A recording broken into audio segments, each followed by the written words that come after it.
So in the previous lectures, we have seen the definition of biotechnology, different types of principles of biotechnology. Then we have also seen the different tools which are used in the biotechnology. In today's lecture, we will start the next point of this topic, that is the polymerase chain reaction. So first of all, we will discuss about what is meant by this polymerase chain reaction.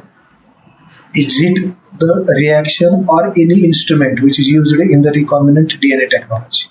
So polymerase chain reaction, that is the PCR, is a special kind of the instrument which is used in the recombinant DNA technology.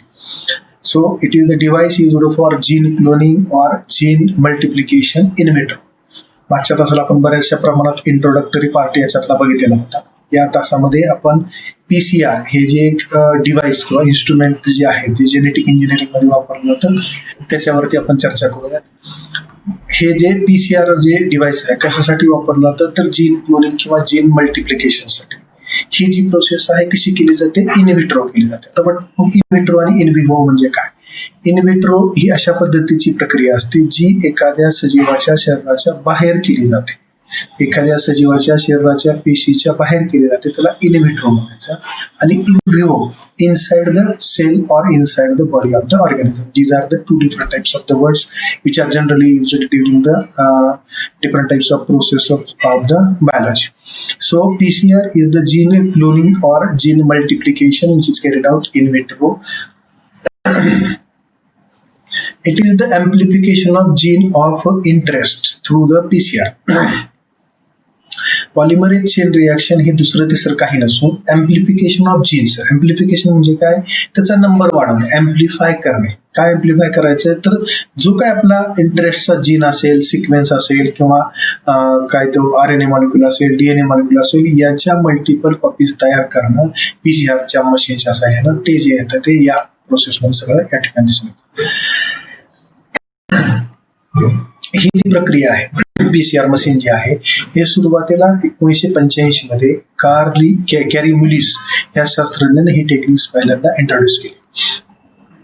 मी सुरुवातीला त्याच्यावरती म्हणलं होतं की जी biotechnology ही सगळ्यात advanced branch आहे, त्याच्यामुळे याच्यामधले जेवढे काही रिसर्च आहेत ते कसे सगळे रिसेंट आहेत. PCR can generate a billion copies of their desired segments of DNA or RNA with high accuracy and specificity in a matter of few hours. So we have discussed about that. In PCR we can amplify, we can multiply the specific genes. These genes can be multiplied in the number of billions in only 1 hour or in a few hours. And that multiplication is with high accuracy and high specificity. So that is most important thing regarding this PCR techniques. ह्या PCR टेक्निकचं वैशिष्ट्य असं आहे, याच्यामध्ये जर आपण एखाद्या DNA असेल, RNA असेल, प्रोटीन असेल, जीन असेल, ह्याच्या मल्टिपल कॉपीज करणार. त्या मल्टिपल कॉपीज करताना बिलियन्स मध्ये, मिलियनच्या पुढे बिलियन्स मध्ये म्हणजे कोट्यावधी कॉपीज ज्या आहेत काही तासाच्या अवधीत आपण ह्या मिळवू शकतो. हे याचं सगळ्यात जास्त महत्वाचं वैशिष्ट्य आहे. The process is completely automated and involves automatic thermal cycles of denaturation and renaturation of double standard DNA molecule. This process of PCR technique is generally thermal cycles. It is automatic thermal cycles for denaturation and renaturation. By the use of this PCR machine, with the help of the automatic adjustment of temperature, thermal cycles means adjustment of the temperature, we can denature or renature the double stranded DNA. So what is meant by denature and renature? आता या ठिकाणी आपण काय बघतो की ही जी process आहे याच्यामध्ये तापमान कमी जास्त करून, ऑटोमॅटिक तापमान कमी जास्त करून काय केलं जातं, DNA मॉलिक्युल जो आहे त्याचं डिनॅच्युरेशन किंवा रिनॅच्युरेशन. डिनॅच्युरेशन म्हणजे separation. Double standard DNA molecule जो आहे तो सेपरेट केला जातो, सिंगल स्टँड मध्ये कन्वर्ट केला जातो आणि परत त्याचं डबल स्टँडर्ड मध्ये कन्व्हर्शन केलं जातं. डबल स्टँडर्डचं सिंगल स्टँडर्ड मध्ये कन्व्हर्शन करण्याला आपण डिनॅच्युरेशन म्हणू शकतो आणि सिंगल स्टँडर्डचं डबल स्टँडर्ड मध्ये कन्व्हर्शन करण्याला आपण रिनॅच्युरेशन म्हणू शकतो. The device required for PCR is called as the thermal cycler. जे डिव्हाइस आता याच्यासाठी वापरले जातात, जे काही इन्स्ट्रुमेंट आहेत PCR साठी जे आहे त्याला थर्मल सायकल म्हटलं जातं. Thermal cycle because it is generally used by involving automatic adjustment of the temperature. Therefore, it is known as the thermal cycler.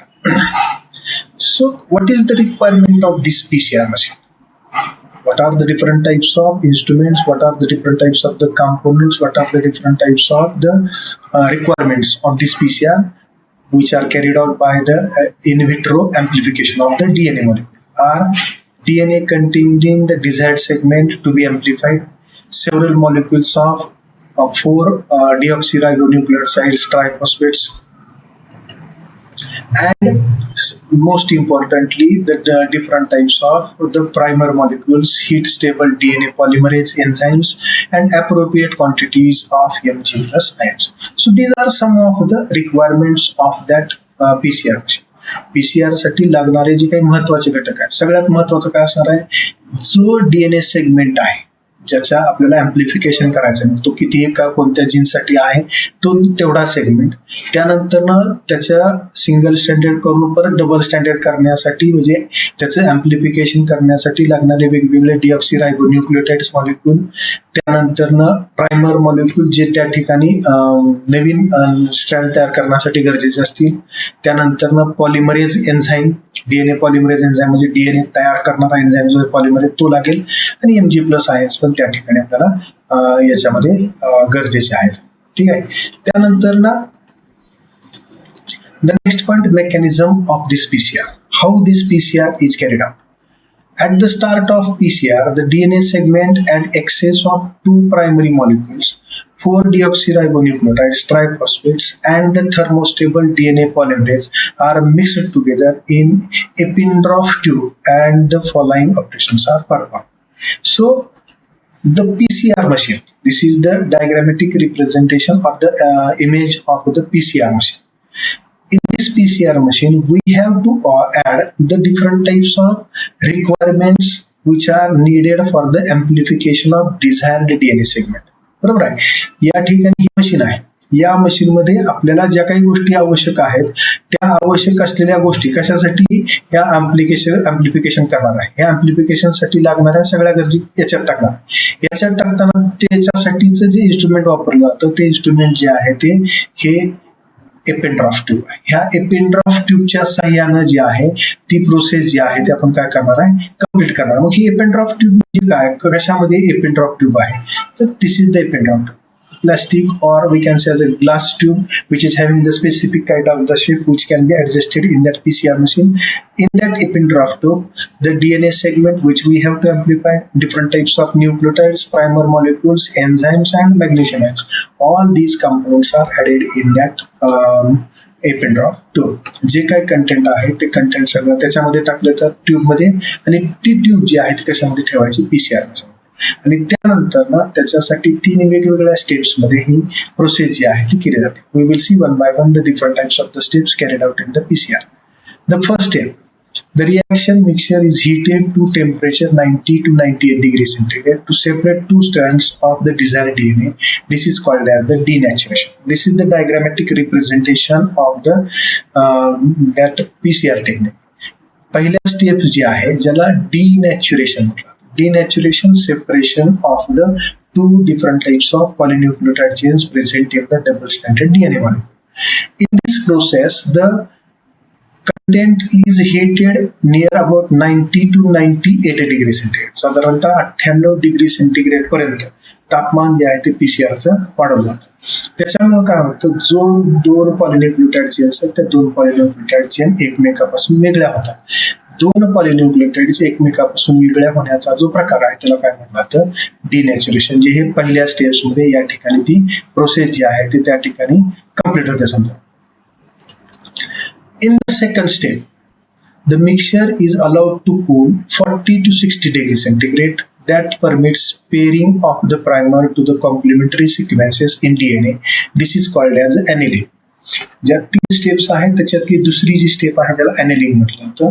ह्या अॅनेलिंगच्या स्टेपमध्ये काय केलं जातं, टेम्परेचर जे 98 डिग्रीला घेतलं होतं ते काय करणार आहे, कमी करणार आहे. कितीपर्यंत, 40 ते 60 डिग्री सेंटीग्रेड पर्यंत कमी केलं जातं. आणि त्यावेळेस काय होणार आहे, ज्या 2 पॉलिन्यूक्लियोटाइड सेपरेट झालेले आहेत या पद्धतीने इथं जे प्रायमर्स मॉलिक्युल्स आहेत ते डीएनए प्रायमर जे आहेत ते या ठिकाणी अटॅच होतील. आणि ते अटॅच झाल्यानंतर ना त्यांची जी पुढची प्रोसेस आहे, कॉम्प्लिमेंटरी सिक्वेन्सेस जे आहेत ते कॉम्प्लिमेंटरी सिक्वेन्सेस त्या डिरेक्शन्सने ते ऍड करत राहतील. त्या प्रोसेसला म्हटलं जातं annealing process.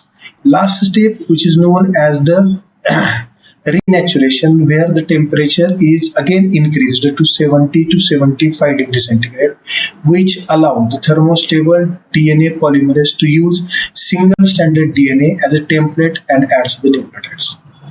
After annealing, that is the attachment of the primer to the single stranded DNA molecule, now we have to amplify, we have to begin the process of conversion of single stranded DNA into double standard या पद्धतीनं. त्याच्यामुळे काय होईल, हा जो DNA polymerase इथे attach झालेला आहे, हा डीएनए पॉलिमरेज काय करेल, रिस्पेक्टिव्ह न्यूक्लियोटाइड जे असतील, समजा ॲडेनिन असेल तर थायमिन असेल, ग्वानिन असेल तर सायटोसिन, या पद्धतीनं तो न्यूक्लियोटाइड जो आहे त्या रिस्पेक्टिव्ह त्या स्टँडवरती नेऊन ठेवेल.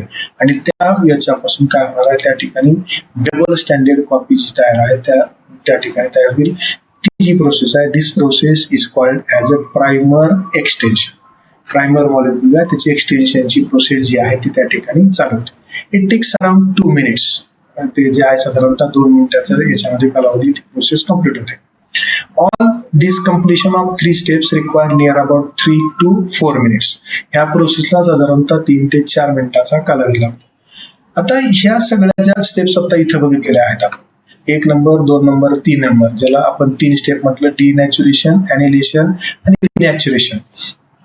ह्या 3 स्टेप्स ज्या आहेत त्या संपल्यानंतर ना सेकंड फेज चालू होईल. म्हणजे या ठिकाणी काय झालं, आपल्याला एका डीएनए मॉलिक्युलच्या किती डीएनए मॉलिक्युल तयार झाले, इथं 2 डीएनए मॉलिक्युल. म्हणजे काय झालं, अँप्लिफिकेशनची प्रोसेस चालू झालेली आहे. लक्षात घ्या कशा पद्धतीने डिनॅच्युरेशन मध्ये डबल स्टँडर्ड डीएनए बाजूला झाला, 2 वेगवेगळ्या स्टँड तयार झाले. 2 वेगवेगळ्या स्टँडवरती 2 प्रायमर मॉलिक्यूल अटॅच झाले. दुसऱ्या स्टेप मध्ये ज्याला आपण काय म्हटलंय, अॅनेलिंग म्हटलेलं आहे. आणि तिसरी स्टेप ज्याला रिजनरेशन किंवा रिनॅच्युरेशन म्हटलेलं आहे, त्या रिनॅच्युरेशन मध्ये जे 2 चेन सेपरेट झाले होत्या त्या 2 चेन वरती स्वतंत्र नवीन न्यूक्लियोटाइड चेन तयार होऊन त्या ठिकाणी काय झाल्या, 2 डीएनए मॉलिक्यूल या पद्धतीनं इथं तयार झाले. ही कम्प्लीट जी प्रोसेस आहे ही प्रोसेस साधारणतः 3 ते 4 मिनिटांमध्ये कम्प्लीट होते. आता आपल्याला 2 सायकल किंवा 2 डीएनए मॉलिक्यूल कम्प्लीट होऊन चालणार आहे का, आपल्याला बिलियन्स ऑफ कॉपीज तयार करायचे. मग त्याच्यासाठी मग जी आहे ती सेकंड फेज जी चालू होती, second cycle of DNA convert the double standard DNA into single standard. मग परत दुसऱ्या सायकलला परत तीच प्रोसेस तयार होईल. या पद्धतीनं एक जे ऑटोमॅटिक थर्मल सायकलर जे आहे, जी पीसीआर मशीन आहे, साधारणतः एका प्रोसेसमध्ये 20 ते 30 वेळा ती सायकल रिपीट करतं. म्हणजे तेवढ्या प्रमाणात आपल्याला जे आहे ते डीएनए मॉलिक्यूल त्या ठिकाणी मिळतात. At the end of n cycle 2n copies of DNA segments are produce. म्हणजे आपण किती मल्टिपल कॉपीज तयार करू शकतो, जेवढ्या सायकल रिपीट करू तेवढ्या पद्धतीने. समजा n सायकल रिपीट केल्या तर 2n. आपण ज्यावेळेस पहिली सायकल करतो एकाचे किती मिळतात, 2 मिळतील, बरोबर आहे. ज्यावेळेस आपण दुसरी सायकल करू 2 म्हणजे किती मिळणार, 4 मिळतील.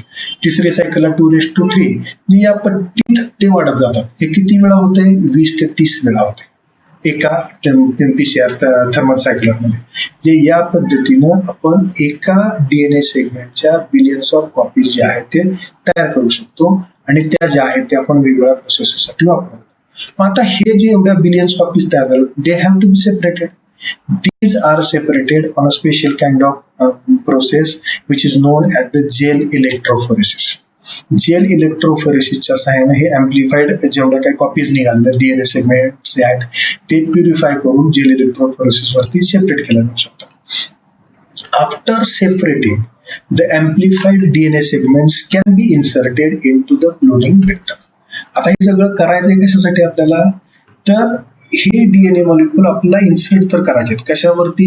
ज्याच्यामध्ये डिझायर्ड होस्ट असेल त्याच्यामध्ये ते आपल्याला इन्सर्ट करायचे आहेत. मग हे आपल्याला जे इथं मल्टिपल कॉपीज मिळाल्या आहेत, ह्या मल्टिपल कॉपीज आपण काय करू शकतो, दुसरा ज्याच्यामध्ये आपल्याला इन्सर्ट करायचे वेक्टरच्या माध्यमातून आपण त्या पेशीच्या शरीरामध्ये इन्सर्ट करू शकतो. त्याच्यात जर समजा जीन आपल्याला कुठल्या तर डीएनए मॉलिक्यूल आयसोलेट करण्याच्या ऐवजी आता डीएनए लायब्ररीज आहेत, त्या जीन लायब्ररीज मधून आपण काय करू शकतो, जे आपल्याला गरजेचं आहे ते डीएनए सेगमेंट आणून ह्या पीसीआर मध्ये अँप्लिफाय करून ते आपण वापरू शकतो.